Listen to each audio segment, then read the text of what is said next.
video during the coronavirus quarantine of 2020. So that means we're stuck here at home with like 8 children. Well, maybe 7. So sanity is running thin. Anyway, got lots of time for videos now, right? So this one is about corn allergy. This afflicts a lot of you out there. Some of you who know you have corn allergy, and many of you who don't know you have corn allergy. You just think you have a whole bunch of perhaps different problems that are miserable, and you don't even realize it's due to corn allergy. And that's because corn is incredibly pervasive in the modern world, which is why corn allergy is the absolute hands down worst allergy to have. It's very hard to avoid. You have to modify your life in an extreme way to try to avoid it. And most people don't know how to do that or don't want to go through the effort. Anyway, it's miserable. I know there's quite a following on the internet of corn allergic people, Facebook groups and other internet groups out there. Many of our patients, well, not many of our patients, but we have a lot of patients that are corn allergic who participate in those groups too. So I know you're out there. The LDI is perhaps the best, most effective way and safest way to deal with this problem, it turns out. So that's why I'm bringing this out as a specific topic today. It's not a very general thing, it's very specific. But it affects a growing number of people, some of you whose lives are totally devastated by this problem. Anyway, if you're allergic to corn, just mildly, you might notice something like, hey, when I eat corn, it really upsets my stomach, I get nauseous. So I try to minimize it. And as long as you don't eat, a bowl of popcorn or a whole ear of corn or, tortilla chips, a plate of nachos or something, you're okay, because it takes a lot of exposure to bother you. And you don't find that you have to avoid corn derivatives or foods that were made from corn substances, chemicals from corn substances, animals that ate corn at some time in their life. And then there are those of you who are corn allergic to a very, very extreme point of sensitivity, and you do have to avoid all those things. You find that you cannot take any kind of supplements because they all have at least one ingredient that was at some point in its history corn derived. You can't eat any kind of processed food. You can't eat at any kind of restaurant. You can't have regular beef or regular dairy, but you can have grass-fed beef maybe, or grass-fed dairy. If you've noticed that distinction, and it's really puzzling, the difference is corn allergy. Why that happens with corn and it doesn't necessarily happen with other things is because corn, the plant, corn is a grass. It's a very tall, thick grass. If you saw native ancestral corn, it was these little scraggly, hard ears of corn that were usually blue or mixed colors and whatnot, and it was really hard to eat. But over millennia of human cultivation and breeding and agricultural transformation, we get these huge, big stalks of corn with big fat ears and juicy kernels and all that we enjoy today. But it's a grass, okay? And it's unique in the plant world and the world of biology in that it changes the valence of the carbon atom. And if you don't know what that means, that's okay. Just know that every living thing on Earth is carbon-based. When we meet aliens, maybe they'll be based on some other kind of mineral or metal or element primarily, but we're not. So we're organic, which means we are carbon-based life forms. We take in carbohydrates or fats that are carbon and water, put together, and we exhale carbon dioxide, and we make proteins, and we store sugars, all of which are carbon-based molecules. So anyway, corn changes the carbon atom in such a way that it leaves a signature. It leaves like an energetic, vibrational essence sort of signature on everything that it passes through post-consumption. So if you drink milk, and that cow that the milk came from had been fed corn at some point in his life, part of that cow is made from corn. There's a book that describes this. It's also a very good book in general by Michael Pollan called The Omnivore's Dilemma. If you haven't read it, kind of talks about corn in this way and how you could grind up a cow and find out what percentage of it was actually derived from corn originally. It leaves a stamp, okay? And that's why corn behaves differently this way from any other kind of food, really. Like pregnant women will find that their baby has a negative reaction if they themselves consume beef or dairy that had been corn fed. But if they have grass-fed corn or grass-fed, dairy products, their baby doesn't react. So that's like 3 steps in the food chain through a couple of different animal species to the baby and to make the baby react. It's crazy, right? And if you go telling other doctors this or allergists or whatever, they will think you're crazy. And many of you probably have had that experience. And I'm sorry that my colleagues are narrow-minded assholes to a great extent. Anyway, so this is a real problem, right? And if you think about it, we've been using corn as such a major component and building block of our entire world and society for so long now. Manufacturing all kinds of sweet, corn syrup gets put into all other kinds of foods, right? We have all sorts of chemical substances that are ultimately made from corn, or some part of it's from corn, and people will react to those. I've had kids who can't go to public school, not my kids, patient kids who can't go to public school because if they touch the surface of the desk at school, they get hives because it's coated with a varnish that was corn derived. It's bad. People who can't go to movie theaters because as soon as they set foot in the lobby, the smell of popcorn from 20 feet away starts to make their eyes swell up or gives them an asthma attack. So it can be extremely bad, and those people end up having a smaller and smaller world to try to live in. And then they're desperate for help, and nobody seems to have anything to offer you, but this works. The LDI works for this very well, actually. I've had a number of people who, their story is that I react to everything. I'm allergic to every food that I eat. I'm allergic to like everything in the environment, all these chemicals and everything. Most of those people are allergic to corn. Maybe not most, but a lot of you who have that story, what you're actually allergic to is corn. Like maybe this one thing. And they don't necessarily always realize it because they seem to react the same way to everything. So that's one of the key points in your history as you think about what I'm saying and your own illness pattern or somebody you care about. If all these different foods seem to elicit the same set of symptoms, maybe to varying degrees because there's a variable amount of actual corn exposure. Like if you eat corn itself, you react at this kind of level, and if you eat something that has corn starch in it, maybe it's down here, and if you eat something with a chemical additive that was made from corn, your reaction level is down here. But it's all the same symptoms, right? They all give you abdominal cramps and diarrhea, or they all give you mouth itching, or they all give your child absolute crazy behavior change, right? Those of you who have any, what I affectionately refer to as children of the corn, right, out there, based on the Stephen King book, may notice that your child goes bonkers if they have anything with corn in it. That's a pretty common reaction. On top of perhaps a rash, or facial flushing, or vomiting, or just crazy irritability, stimming behaviors if they're autistic, spectrum, all sorts of gastrointestinal problems. Maybe they just become really lethargic, whatever. It can do anything to you you can imagine. And that's just because the immune system is involved. So corn allergy, the symptoms you get can look like a very different condition in different people that get it, which is true of any food allergy. That's not unique to corn, right?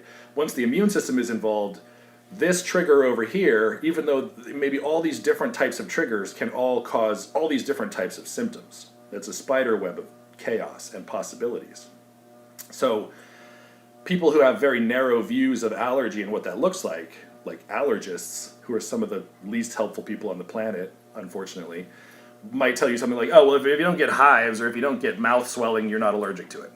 Okay, so a migraine headache or disabling arthritis pain that might happen, or bloody diarrhea, or a skin rash that starts just cracking open spontaneously, none of those things matter to the allergist, right? Because you didn't get an itchy mouth. Awesome. But you can get anything, pretty much. So back to my point I was trying to make.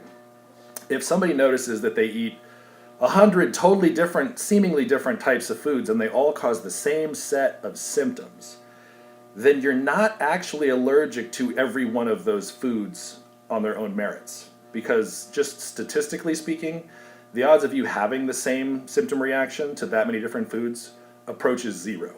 Okay? So it's much more likely that you are reacting to one thing that is common throughout all those different foods, which, if it's a food still, it's corn. Corn's going to do that. Or you could actually be sensitive to yeast, in your gut, or you could be sensitive to parasites that live in your gut, or some other organism, some kind of bacterium or whatever. You could have constant gut inflammation due to an internalized inflammatory response to some organism within your GI flora. And because that causes a constant state of immune agitation in the gut and a constant state of inflammation in the gut, every time you put anything into your digestive tract, you'll have this reaction pattern occur. And it'll cascade with the same kind of symptom progression as everything else. We'd be like, those people will say, even if I drink water, like if I have a big gulp of water, it'll elicit a reaction. So those people may not be reacting to corn, although they still might, because water has a bunch of chemicals in it.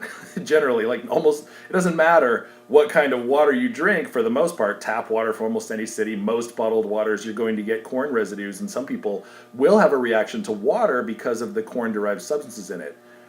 If you can drink Crystal Geyser water, okay, one particular brand, there might be others, but this is one that I know of. If you can tolerate Crystal Geyser water, which is bottled water, but it's the only one that some of my corn allergic people have pointed this out to me. It's the only one that they can tolerate because it's not made from any recycled plastics, and the recycling process of the plastic bottles introduces a ton of corn-derived substances. So it's not even necessarily in the water, it might be in the bottle. So try that. If you can have Crystal Geyser water and you're like, oh, I can actually drink this water without reacting, then you're probably corn allergic. Anyway, kind of rambled about what corn allergy might look like. It just becomes an all-encompassing thing for some of you. You react to this and that and everything, and so just think about whether or not the comment's read as corn. One thing you can do is try eating some straight-up corn and see if you react to that the same as everything else, but maybe worse. Maybe it's more intense in terms of the symptoms. You go, okay, yeah, this is like all my other reactions, but this is the worst for sure. That might be a clue. If you find out that you're allergic to corn, or if you contact us for help with your problems in general, and I tell you, you sound like you're allergic to corn, or your child sounds like they're allergic to corn, you may have other food allergies as well. And of course, corn is included in our whole food mixture we use with LDI. But what I find with the corn crowd, in terms of LDI specifically, is that reaction, that allergy, often requires a dilution factor, so like a dose dilution, that is far different from all of your other foods. And it's pretty unique in this regard. The difference between your corn LDI dose and your other food LDI doses can be ridiculous, can be more than 1 trillion to 1. Actually, it can be quite a bit broader than that, probably 1 quintillion to 1. Like I've had to give people the corn dilution out into the 15 to 18 C territory for some of you that are highly sensitive, whereas all their other food reactions are like 6 or 7 C, right? So that could be as much as a 20-0 dilution difference. It's ridiculous. And because of that, when I used to use LDA, so those of you who are familiar with like where LDI kind of roots evolved from, LDA, which is the pharmacy-derived food mixtures, those food mixtures never worked for those people with pretty severe corn allergy. They just will not. And there's 2 reasons why. One is that the dilution is just not far enough out. But what I did was I did take the LDA mixtures and I diluted them further on my own with just water, and I could find a dose that might correct the corn reaction for some of you. But then the whole mixture was at that dilution, and it therefore wouldn't help with any of your other food allergies, just not at all. So that was a problem. But the other issue is that all of the initial antigens that were used to make the LDA dilutions had glycerin in them. They buy them all from factories, and so they're in 50% glycerin solution, and you'll react. You just react to everything as if it were corn, even though it's like a carrot mixture or a potato antigen or whatever that they bought. You'll react to it as if it were corn because it has a glycerin base. On that note, if you ever got skin tested at an allergist's office, the antigens that they prick you with also have glycerin in them. Usually, I think there are some rare exceptions, but by and large, they're going to be glycerin-based antigens. So if you had an experience like this, where you went to an allergist's office and they did like skin prick testing with a whole bunch of different antigens, and you literally reacted to everything. Like when people tell me I reacted to everything they tested me with, that person is almost always allergic to corn. Because again, statistically, what are the odds that you reacted to 50 different antigens that they pricked you on your skin with, which are usually airborne antigens when they do that kind of skin testing, you know, trees and weeds and grasses and mold and dust and all that stuff. And they'd be like, I reacted to everything. And then I say, well, can you tell that you react to certain animals? Can you tell that you react to mold? You go, no, I can't tell that I'm allergic to any of these airborne things. Well, then you're just allergic to corn. And the allergist, whose job it is to understand this crap, right, doesn't have a clue. That they just say, oh my God, you're allergic to everything. And they might even make allergy shots for you that don't do squat, because the problem is you're actually allergic to corn. And they don't even think about what they're pricking you with. Anyway, so that's a problem with other forms of immunotherapy that use factory-produced antigens that start out with a glycerin base. That's a problem if you're corn allergic. So our food mixture, I took actual foods, you know, leaves from lettuce and kale and actual pieces of carrot and pineapple and chunks of different fish and meats and nuts and everything, and I just blended them up in plain water in a Vitamixer and then sterilized and filtered them, and I made my own extracts from actual food. There's no glycerin, there's no corn contamination. And I tried to get organic, you know, products as much as possible to avoid the chemical introduction and whatnot. Those of you who are super corn allergic know how difficult it is to truly find foods that don't have a corn residue. But what I can say is that the ones we started with were as low as you could possibly get, and it seems to work fine. So we have corn by itself, and for those of you who are severely corn allergic, what we do is typically we use corn first.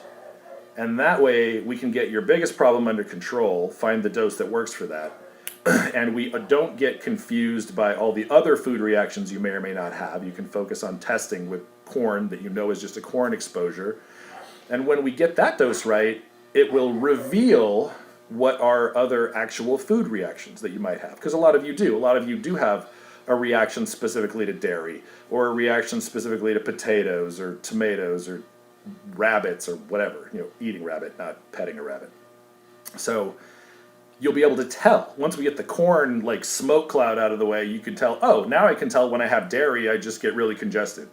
And I'm like, cool, then we can fix that. So we have a food minus corn. Like I have our food mixture, but I also took the time to make a foods deleting corn, so that those of you who are just corn allergic, it's a lot simpler for us. We can find the corn dose and then give you the other mixture that has all the other foods and find where you react to those separately. And it works quite well. It's very elegant.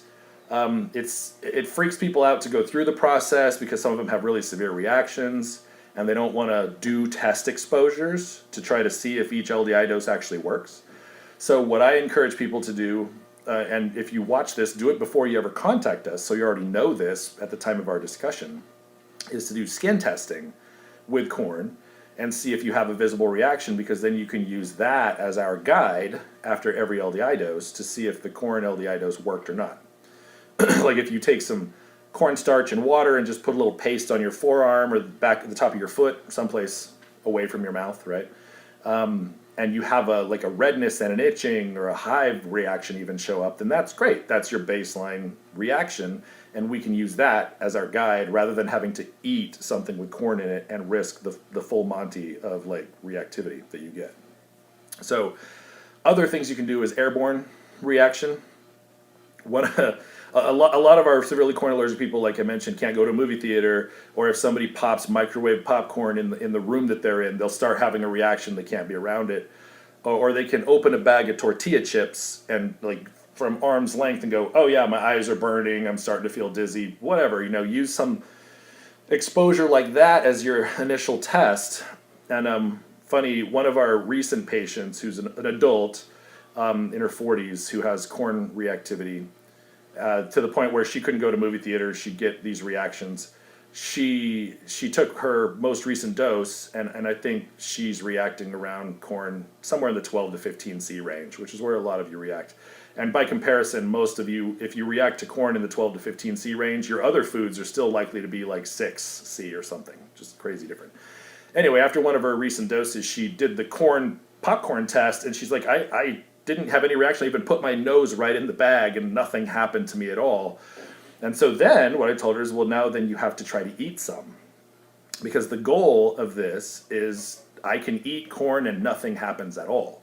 And that may sound unrealistic, but that is actually what happens. That's what happens with this. We can eliminate your corn reaction, believe it or not. So she said, like I said, you're gonna have to eat some now. Just chew up a few kernels of popcorn and then spit them out. See if anything happens, and then if nothing happens in 20 minutes or whatever, based on your reaction history, right? You have to know how you usually react for this to make sense. Based on that, then you can eat, chew up one or two kernels and swallow it, and then kind of wait and see if anything happens. Just put your toe in the water, then your foot, then your ankle, ease into it with your exposure. And so I told her that's what you'll have to do so we can see if in fact this is the right dose. Because if it is the ideal dilution, you will be able to eat a bowl full of corn and nothing happens to you. So she emails me back in a few days, and it says, OMG, I ate the shit out of that corn. I ate the shit out of that popcorn. So she ate the whole entire bag and had no reaction whatsoever. And it's so funny to me. It always blows people's mind when that works that well. And then I always think, well, isn't that why you called, right? Isn't that the whole point? Isn't that why we're doing this? And I appreciate, though, that when folks have had this problem or other problems that we are able to help them with, over years of time, and they're so debilitating, to think that it might ever go away seems like an absolute fairy tale fantasy. But it's not. This technique works extremely well for this particular problem. We have eliminated just life-threatening severe corn or other food allergies for hundreds of people, and it continues. So keep it in mind. It's not like the simplest process. If this is the only video you've seen of me so far, watch the other videos we have about LDI in general and the process, and talk to people who have done it so that you understand. But if we're focusing on corn and we know how you react to corn, this is a fairly simplistic logistically process to go through. It's very mechanical. Take a dose, do your corn test. If it doesn't change, take another dose, do your corn test, and we eventually find a dose that eliminates your corn reaction. And then we can go from there. If you have other foods that you react to, we can use the food minus corn to eliminate those as well. We make fine adjustments to the dose until you can tolerate corn for longer and longer stretches. It's life-saving. It's life-changing to be able to do this. And it's true for any food sensitivity. We should be able to improve it. I can say with pretty good confidence that this works more than 90% of the time for food allergies in general, and other kinds of allergies and all other sorts of things. But I think that's what I have for corn specifically, except I guess one other comment is babies, infants. We get a lot of parents who have infants that are corn allergic who find out because the kid can't tolerate any kind of formula. They finally discover a particular formula that is lowest in corn. I think some very knowledgeable parents I just spoke to this week mentioned that the pre-mixed alimentum formula, so not the powder that then you mix at home, which has corn syrup solids in it, right? But the pre-mixed version doesn't actually have corn syrup in it. You just make it differently. So if your child can actually drink like the pre-mixed liquid bottles of alimentum, but they react to powdered alimentum, the difference is corn, and that's one thing you can do. So they just find that their kid can't tolerate any formula at all. They're failing to grow. They spit up all the time. Their butt's on fire constantly. That kid's often corn allergic, just so you know. People don't always know that. The parents just know that they have food problems and all these issues, and they're telling me the story, and I'm hearing these same common elements I hear from parents all the time, and I'm just like, okay, your kid's allergic to corn. And then we often start with the corn LDI by itself first and see, you see if that fixes everything or if there's other problems aside from that, and then you can tell. And then we just fix those too.